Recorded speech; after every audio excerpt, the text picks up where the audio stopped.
Hello दोस्तों, नमस्कार। जय हिंद, जय भारत, वंदे मातरम। स्वागत है एक बार पुनः आप सभी का उत्कर्ष के शानदार और लाजवाब यूट्यूब सेशन पर। तो कैसे हैं आप सभी? उम्मीद करता हूं आप लोग बिल्कुल स्वस्थ होंगे, मस्त होंगे, मज़े में होंगे। और घर पर जो है दीपावली का पर्व चल रहा है, बड़े ही धूमधाम से आप लोग दीपावली का पर्व जो है वो मना रहे होंगे। उम्मीद करता हूँ बिल्कुल सभी स्वस्थ होंगे, मस्त होंगे, मज़े में होंगे। तो आज का अपना शानदार स्टैटिक जीके और पॉलिटी का सेशन जो है वो आपकी खिदमत में हाजिर कर रहा हूं, क्योंकि बज चुके हैं शाम के 5 और 5 बजे का मतलब है स्टैटिक और पॉलिटी का सेशन जो है वो तो होना ही है, ध्यान रखो। यानी जो छुट्टियों में आप लोग अभी चल रहे हो तो उसमें भी अपनी तैयारी को जो है सुचारू रूप से आप लोग आगे बढ़ाते रहें। इसके लिए तो पहला क्वेश्चन आपके सामने आ रहा है, हो जाओ तैयार। देखें आज के सेशन का ये रहा भाई शानदार और लाजवाब सेशन। तो बता दीजिए आप लोगों का राइट आंसर यहाँ पर क्या होता है। क्वेश्चन है, किसका संबंध 73वें संविधान संशोधन अधिनियम 1992 से है? पंचायती राज से है, नगर पालिका से है, दल बदल कानून से है, या मौलिक कर्तव्य से है? तो सीधा सा उत्तर हो गया आपका पंचायती राज। भाई आप सभी को पता हो कि 73वां संविधान संशोधन जो किया गया था, 73वां जो संशोधन किया गया था, यह कब हुआ था? यह हुआ था 1992। किस सरकार के समय किया गया था भाई? तो ये हुआ था पीवी नरसिम्हा राव सरकार के समय। पीवी नरसिम्हा राव सरकार के समय हुआ था। और इसके तहत पंचायती राज को संवैधानिक मान्यता दी गई थी। और पंचायती राज को संवैधानिक मान्यता कितने स्तर की? त्रिस्तरीय पंचायती राज को संवैधानिक मान्यता मिली थी। पहला नंबर 1 जिला परिषद, दूसरा है पंचायत समिति, और तीसरा है ग्राम पंचायत।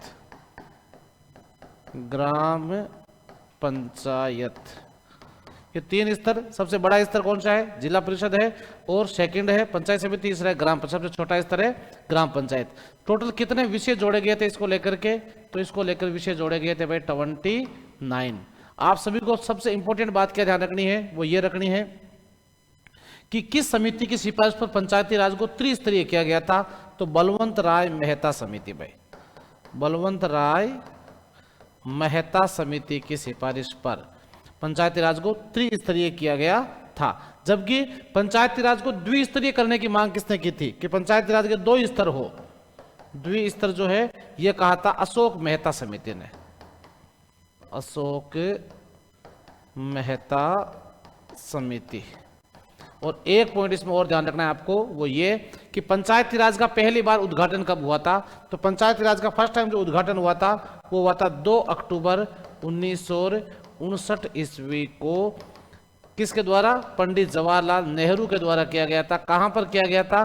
बगदरी गांव नागौर से। भाई बगदरी गांव है, जिला नागौर, राजस्थान से। भाई ध्यान रखो आप लोग। तो पंचायत समिति। अब अगर आपसे पूछ दे बाई चांस कि नगरीय स्वशासन व्यवस्था को संवैधानिक मान्यता कब दी गई थी? तो 74वां संविधान संशोधन हुआ था 1992 ईस्वी में, पीवी नरसिम्हा राव सरकार के समय ही। इसके अंदर कुल कितने विषय जोड़े गए हैं? इसमें कुल 18 विषय नगर निगम, नगर परिषद और नगर पालिका के संदर्भ में। दल बदल कानून जो है इसको संवैधानिक मान्यता कब मिली थी? तो इसको मिली थी भाई 52वां संविधान संशोधन हुआ था 1985 ईस्वी, राजीव गांधी सरकार के समय, जब संविधान में 10वीं अनुसूची जोड़ी गई थी। ठीक है, और यहाँ पर 12वीं अनुसूची है। मूल कर्तव्य जो है वो संविधान में अनुच्छेद 51A और भाग 4A या के ये जोड़ा गया था कब? 42वां संविधान संशोधन 1976 ईस्वी, इंदिरा गांधी सरकार के समय। मूल संविधान में कितने कर्तव्य थे? एक भी नहीं था, बाद में 10 जोड़े गए थे। और 11वां मूल कर्तव्य जो है ये बाद में जोड़ा गया था अटल बिहारी वाजपेयी सरकार के समय, 86वां संविधान संशोधन 2002 के तहत। तो ये 4 ऑप्शन है, चारों की व्याख्या मैंने आपको बताई है। यहां आपका राइट आंसर क्या हो जाएगा? पंचायती राज व्यवस्था। अगर आपसे पूछे कि पंचायती राज का जनक किसे कहते हैं? तो बलवंत राय मेहता को कहा जाता है। अगर आपसे पूछे कि नगरीय स्वशासन व्यवस्था का जनक किसे कहते हैं? तो लॉर्ड रिपन को कहा जाता है। भाई किसको कहते हैं? यह सवाल आया हुआ एग्जाम में। लॉर्ड रिपन को स्थानीय स्वशासन का जनक कहा जाता है। अगला क्वेश्चन आपके सामने आ गया है, यह रहा, बताओ देखे। अगला है the Audacity of hope. Audacity of hope नामक पुस्तक के लेखक कौन है? नैनतारा सहगल है, सलमान रुश्दी है, विक्रम सेठ है या बराक ओबामा है? जल्दी से कमेंट करो, देखें राइट आंसर आपका क्या होगा। देखो सलमान रुश्दी की सबसे इंपॉर्टेंट बुक जो है वो है मिडनाइट चिल्ड्रंस, मिडनाइट चिल्ड्रंस। और इस पुस्तक के लिए इनको साहित्य का सबसे बड़ा जो अवार्ड है मैन बुकर अवार्ड भी इनको मिल चुका है। और ए सूटेबल बॉय जो है ये है विक्रम सेठ की, ए सूटेबल बॉय ये पुस्तक किसने लिखी थी? विक्रम सेठ ने। जबकि अगर आपसे पूछे कि ए अनसूटेबल बॉय किसने लिखी है तो वो करण जौहर की है। ए अनसूटेबल बॉय ये किसने लिखी है? तो ये लिखी है करण जौहर ने, करण जौहर के द्वारा। और ये जो पुस्तक है ये लिखी गई है बराक ओबामा। और बराक ओबामा कहां के भाई? अमेरिका के पूर्व प्रेसिडेंट, 2 बार के राष्ट्रपति रहे थे अमेरिका के पूर्व राष्ट्रपति भाई।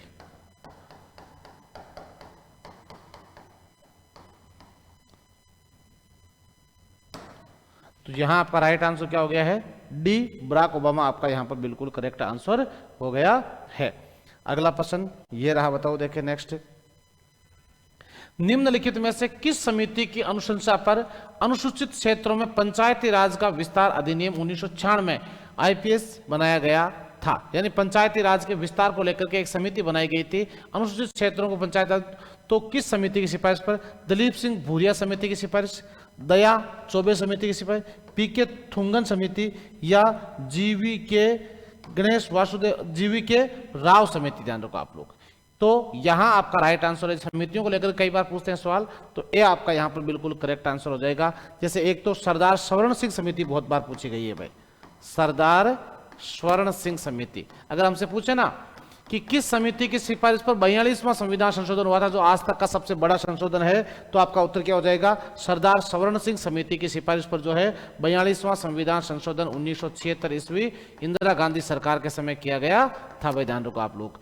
अगर आपसे पूछे नेक्स्ट पॉइंट कि किस समिति की सिफारिश पर इंदिरा गांधी ने नाबार्ड, NABARD, जिसका मुख्यालय कहां पर है? मुंबई में है, जिसकी स्थापना हुई थी कब? 1982 ईस्वी में। किस समिति की सिफारिश पर किया गया था? तो शिव रमन समिति की सिफारिश पर, शिव रमन समिति की सिफारिश पर किया गया था। ध्यान रखो आप लोग। तो इस तरह से कुछ समितियां जो है इनके बारे में पूछते हैं कई बार। यहां आपका दिलीप सिंह भूरिया समिति आपका यहां बिल्कुल करेक्ट आंसर हो गया है 1996 ईस्वी में भाई। ठीक है, अगला क्वेश्चन ये रहा, बताओ देखे। निम्नलिखित में से किस पुरस्कार का संबंध खेल से नहीं है? मेजर ध्यानचंद खेल रत्न पुरस्कार, अर्जुन अवार्ड, द्रोणाचार्य अवार्ड, सरस्वती सम्मान। तो सीधी सी उत्तर है सरस्वती सम्मान भाई। सरस्वती सम्मान जो 1991 ईस्वी में प्रारंभ हुआ था और किस क्षेत्र में दिया जाता है? ये दिया जाता है साहित्य के क्षेत्र में भाई, साहित्य के क्षेत्र में दिया जाता है। और इसके प्रथम विजेता कौन थे? हरिवंश राय बच्चन साहब। प्रथम विजेता कौन थे? हरिवंश राय बच्चन, हरिवंश राय बच्चन, जो अमिताभ बच्चन के पिताश्री हरिवंश राय बच्चन, जिनके द्वारा आत्म परिचय, मधुशाला, मधुबाला, मधुशाला और मधुबाला दोनों ही ग्रंथ किसके द्वारा लिखे गए हैं? और आत्म परिचय ये भी किसने लिखा है? हरिवंश राय बच्चन साहब के द्वारा ही लिखा गया है।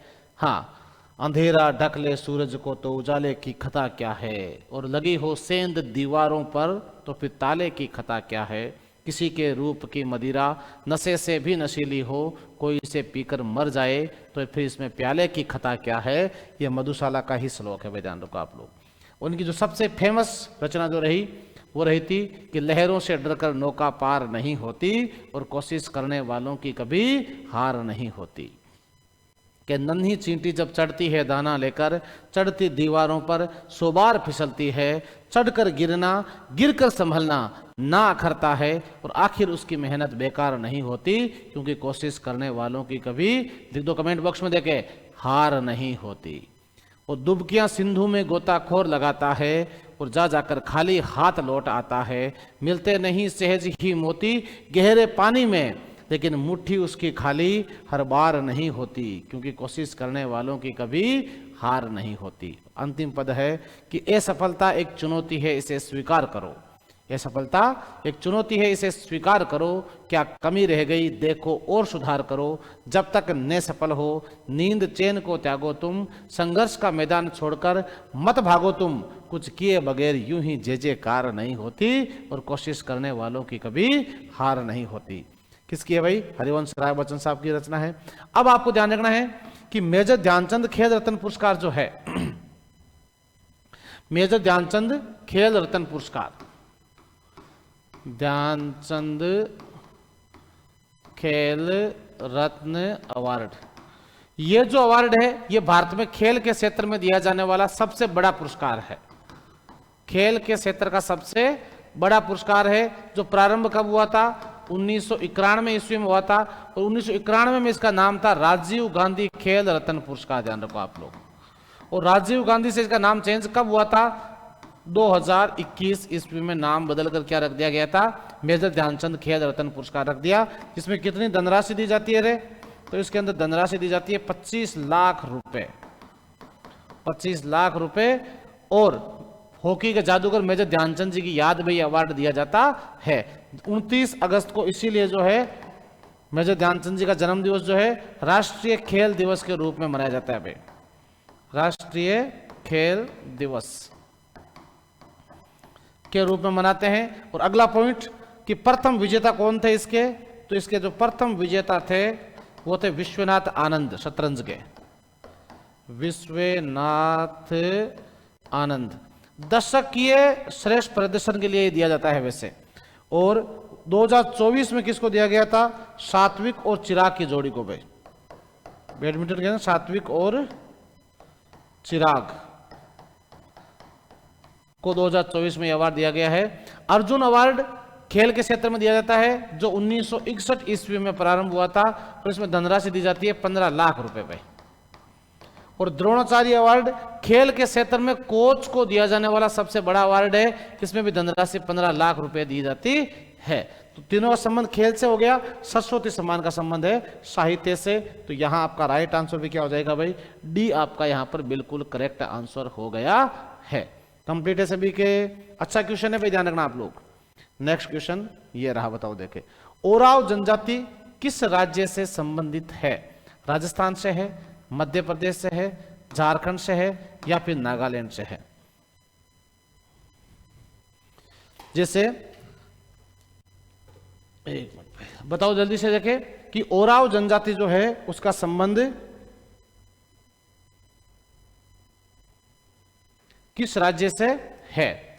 तो ओराव जनजाति जो है भाई ये है भाई आपके झारखंड से भाई। राजस्थान में मुख्यतः मूल जनजातियां कौन कौन सी है? मीणा है, भील है, ग्रासिया है, कथोड़ी है, कंजर है, ठीक है। और इसके बाद ध्यान रखो आप लोग कि नागालैंड में नागा, सबसे ज्यादा चर्चा में चलने वाली जो भी है वो है कुकी और मैतेई। कुकी व मैतेई जनजातियां किस राज्य में है रे? तो कुकी और मैतेई जो है ये है दोस्तों मणिपुर में। और गारो, खासी और जयंती, गारो, खासी, जयंती पर्वत श्रृंखला भी है इनके नाम से, जातियों के नाम से जनजातियों। गारो, खासी और जयंती ये कहां पर है? ये है मेघालय में। मेघालय में ध्यान रखो भाई आप लोग। तो यहां आपका राइट आंसर क्या हो जाएगा? झारखंड आपका यहां पर बिल्कुल करेक्ट आंसर हो गया है। अगला क्वेश्चन आपके सामने है, ये रहा। और अगले क्वेश्चन से पहले ये शानदार इंफॉर्मेशन, अभी दीपावली का पर्व चल रहा है और इस दीपावली आपको मिल रहा है बिल्कुल ट्रिपल धमाका। 3 खुशियां एक साथ आपको दीपावली के पर्व पर मिल रही है। जी हाँ, ये ऑफर आपके लिए रहेगा 24 तारीख से लेकर के 3 नवंबर तक। तो बिल्कुल अभी दीपावली के पर्व पर उत्कर्ष के द्वारा आपको शानदार जो है यहाँ पर डिस्काउंट दिया जा रहा है।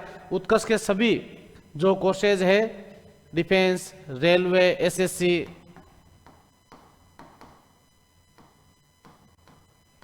और एसएससी के जितने भी कोर्सेज है उन सब पर शानदार डिस्काउंट आपको मिल रहा है, अप टू 90% तक का डिस्काउंट। साथ में आपको 3 मंथ्स एक्स्ट्रा वैलिडिटी आपको यहां पर मिल रही है। और दोस्तों रिकॉर्डेड कोर्स आपको वो भी लाइव फ्रॉम क्लासरूम बिल्कुल मुफ्त आपको मिल रहा है। तो आज ही अपने मोबाइल में दोस्तों आप लोग उत्कर्ष ऐप को इंस्टॉल कीजिए और दीजिए अपने सपनों को नई उड़ान टीम उत्कर्ष के साथ में। तो सभी मित्र जो है आप लोग अभी जो ये फायदा आपको मिल रहा है आपको, इसका आप लोग अवश्य फायदा उठाइएगा। ये दीपावली सिलेक्शन वाली दीपावली आप लोग अवश्य बनाइएगा।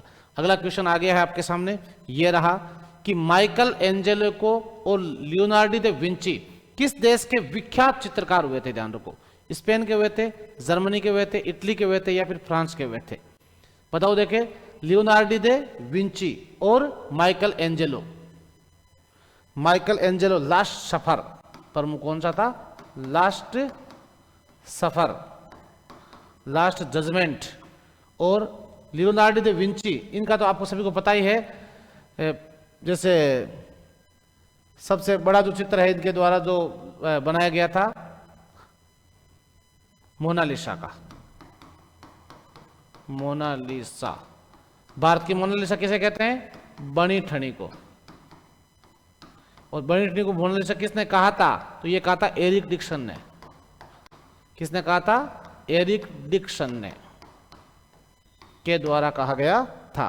तो इटली आपका यहां पर बिल्कुल करेक्ट आंसर हो जाएगा भाई। अब अगर बात करूं मैं आपको भारत के चित्रकला के संदर्भ में, भारतीय चित्रकला का जो स्वर्ण काल है वो कहलाता है जहांगीर के काल को भाई। किसके काल को कहा जाता है? जहांगीर के काल को। जहांगीर ने अपनी आत्मकथा लिखी है तुजुक ए जहांगीरी भाई। किस नाम से लिखी है? तुजुक ए जहांगीरी। इस तुजुक ए जहांगीरी में जहांगीर ने लिखा है कि मैं किसी भी चित्र को देखकर चित्रकार का नाम बता सकता हूं। चित्र में आंख किसी और ने और भौहें किसी और ने बनाई है तो मैं दोनों चित्रकारों का नाम बता सकता हूं। किसने कहा यह बात? जहांगीर ने। बड़ी लंबी फेंकी है यार, वैसे तो ध्यान रखो आप लोग। तो यहां आपको ध्यान रखना है भाई,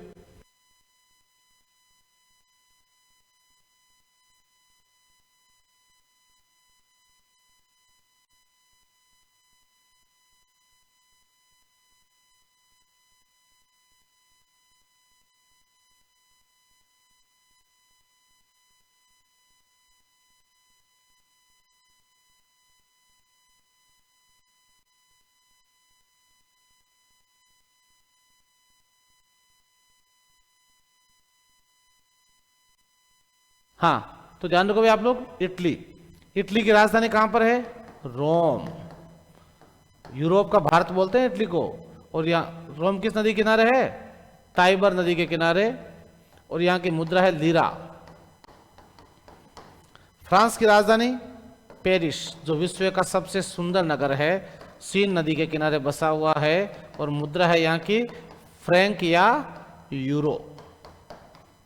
जर्मनी के कहां पर है? बर्लिन। यूरो है और यहाँ की मुद्रा। और किस नदी किनारे है? स्प्रे नदी के किनारे। स्पेन की है मैड्रिड, जो मेंजियर नदी के किनारे बसा हुआ शहर है। तो यहां आपका राइट आंसर क्या हो गया भाई? सी आपका यहां पर बिल्कुल करेक्ट आंसर हो गया है भाई, यानी इटली, यूरोप का भारत।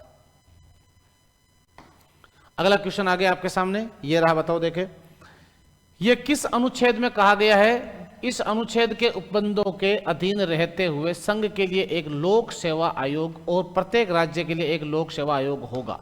यह सवाल आया था आपके अभी सीईटी के एग्जाम में। सीईटी का जो एग्जाम हुआ था उसके तहत कि प्रत्येक राज्य का एक लोक सेवा आयोग होगा। जैसे राजस्थान में अपने ना आरपीएससी, वैसे हर राज्य का। तो ये बात कही गई है अनुच्छेद 315 में, ध्यान रखो आप लोग। जबकि सेंट्रल गवर्नमेंट में क्या होगा इसको लेकर के? यूपीएससी, संघ लोक सेवा आयोग। लोक सेवा आयोग और संघ लोक सेवा आयोग भाग कौन से में है? 14 में है। और यह भी ज्ञात हो किस अनुच्छेद में है, अनुच्छेद 315 से लेकर 324 में। तो 315 पहले यही कहता है, 315 से 323, ठीक है। अब इसके बाद में नेक्स्ट पॉइंट आता है कि यूपीएससी की जो स्थापना है, यूपीएससी की जो स्थापना हुई थी वो किस एक्ट के तहत की गई थी, तो मॉन्टेग्यू चेम्सफोर्ड एक्ट के तहत घोषणा की गई थी। सुनना अच्छे से, मॉन्टेग्यू चेम्सफोर्ड एक्ट के तहत। और कब हुई थी स्थापना, अगर आपसे पूछे मॉन्टेग्यू चेम्सफोर्ड कब आया था, 1919 में आया था। स्थापना कब हुई थी, 1 अक्टूबर 1926 ईस्वी को स्थापना हुई थी, स्थापना हुई थी। और यूपीएससी के प्रथम अध्यक्ष कौन थे, रोस बर्कले।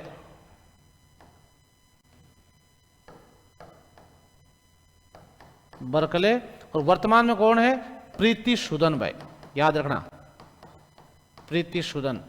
सदस्य कितने होते हैं टोटल इसके अंदर, वर्तमान में 10 + 1 = 11 टोटल मेंबर हो सकते हैं। और इनकी नियुक्ति करता है राष्ट्रपति। और ये सदस्य कौन होते हैं, सिविल सेवा परीक्षा के टॉप रैंकर्स होते हैं, जिनको इसके अंदर सिलेक्ट किया जाता है। आगे बात समझ में, तो यहां आपका राइट आंसर हो गया भाई, आर्टिकल 315 इज करेक्ट आंसर भाई, ध्यान रखो आप लोग। नेक्स्ट क्वेश्चन आ गया आपके सामने, ये रहा, बताओ देखे। विलायत खान किस वाद्य यंत्र से संबंधित है, सरोद से है, सितार से है, शहनाई से है, या फिर वीणा से है भाई। विलायत खान, तो विलायत खान का संबंध है भाई सितार वादक। प्रसिद्ध सितार वादक जो है वो है पंडित रविशंकर, रविशंकर और विश्वमोहन भट्ट, विश्वमोहन भट्ट। और इसके अलावा ध्यान रखो आप लोग, प्रसिद्ध शहनाई वादक कौन हुए हैं, बिस्मिल्लाह खान, बिस्मिल्लाह खान, जिनको इस कला के लिए भारत रत्न अवार्ड से भी सम्मानित किया जा चुका है, भारत रत्न भी इनको मिल चुका है। और यह भी ध्यान रखो, शहनाई को जो है मांगलिक वाद्य यंत्र भी कहा जाता है, मांगलिक वाद्य यंत्र। अब देखो एक चीज मैं बताता हूं, तबला वादक, तबला वादक कौन हुए थे प्रसिद्ध, जाकिर हुसैन, जाकिर हुसैन। अब यहां मैं आपको एक चीज और बताऊं, तबला और सितार दोनों का जो आविष्कार किया था वो किसने किया था, तबला और सितार का आविष्कार किसने किया था, तो वो किया था अमीर खुसरो ने। ये अच्छा क्वेश्चन है भाई, अमीर खुसरो के द्वारा किया गया था। और अमीर खुसरो किसका दरबारी था, यह मुख्य रूप से था अलाउद्दीन खिलजी का दरबारी, जिसके द्वारा ग्रंथ लिखा गया था खजाइन उल फुतूह है, खजाइन उल फुतूह है, खजाइन उल फुतूह है, ध्यान रखो आप लोग। और अमीर खुसरो जो है इसको कवाली गायकी का जनक भी बोलते हैं, कवाली का पहला गायक कलाकार यही था, कवाली गायकी का जनक, कवाली गायकी का जनक किसे कहते हैं भाई, अमीर खुसरो को कहा जाता है। तो यहां आपका राइट आंसर क्या हो जाएगा, सितार आपका यहां पर बिल्कुल करेक्ट आंसर हो गया है भाई, ध्यान रखो आप लोग। नेक्स्ट क्वेश्चन आ गया है आपके सामने, ये देखिए विलायत खान जी,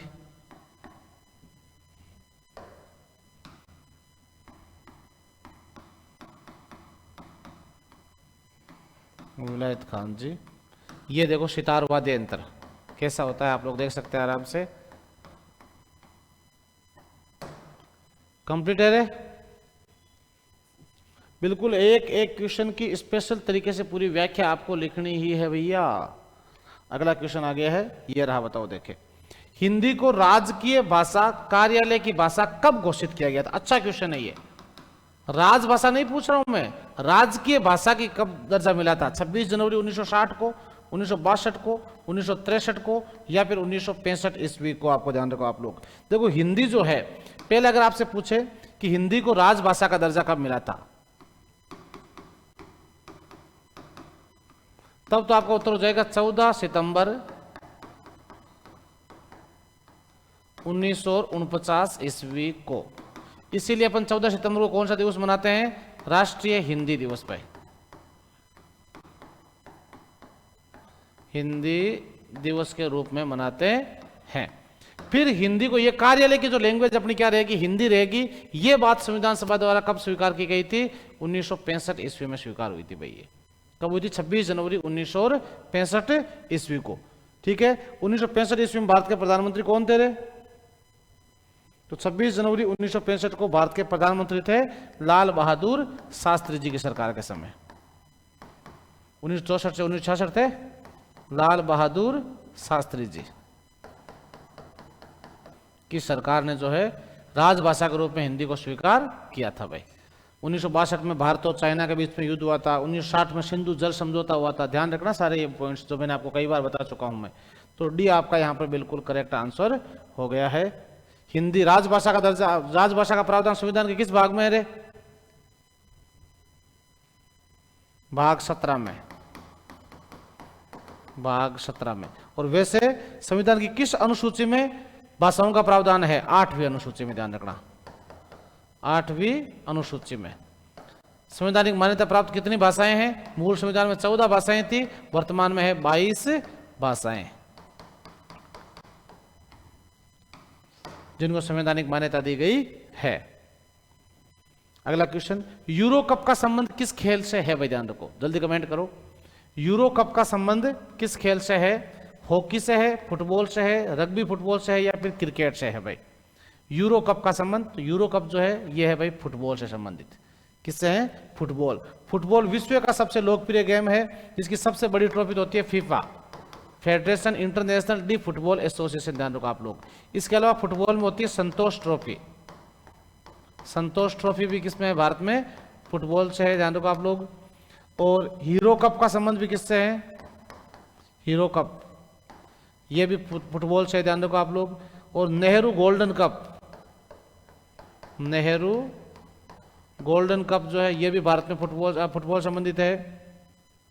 सुब्रतो मुखर्जी कप ये भी फुटबॉल से है, Subroto Mukherjee. Rovers cup, Rovers cup भी फुटबॉल से है। आशुतोष कप ये भी फुटबॉल से है भारत में।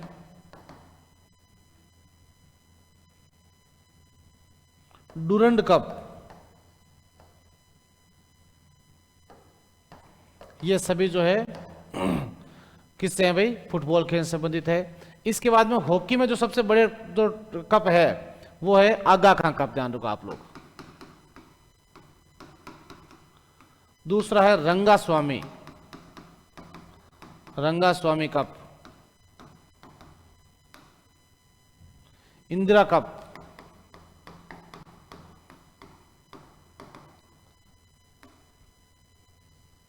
नेहरू कप। देखो नेहरू गोल्डन तो नेहरू दोनों अलग है ना। और इसके बाद में major Dhyanchand trophy, major Dhyanchand ये सभी किससे हैं? और क्रिकेट से रणजी ईरानी कप, सैयद मुश्ताक अली,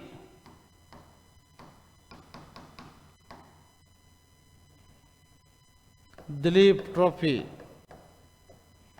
झांसी की Rani, Deodhar trophy. Hero cup football में, क्रिकेट में है भाई। ध्यान रखो आप लोग है ना। हीरो कप और आईपीएल तो है ही, आईपीएल है, डब्ल्यूपीएल है। आईसीसी सबसे बड़ा संगठन होता है क्रिकेट का। तो यहाँ आपका राइट आंसर क्या हो जाएगा भाई?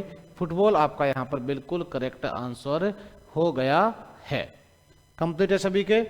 ये था भाई अपना आज का शानदार और लाजवाब सेशन। उम्मीद करता हूँ आपके आने वाले एग्जाम के लिए समर्पण सीरीज का ये बहुत ही समर्पित सेशन आपके लिए काम आने वाला है और आप लोग अच्छे से मेहनत कर रहे होंगे। तो मिलते हैं नेक्स्ट क्लास में। अभी चल रहा है दीपावली का ट्रिपल धमाका ऑफर, जिसका आप लोग अवश्य फायदा उठाइएगा। रेलवे और एसएससी के सभी ऑनलाइन कोर्सेज पर मिल रहा है आपको अप टू 90% का डिस्काउंट।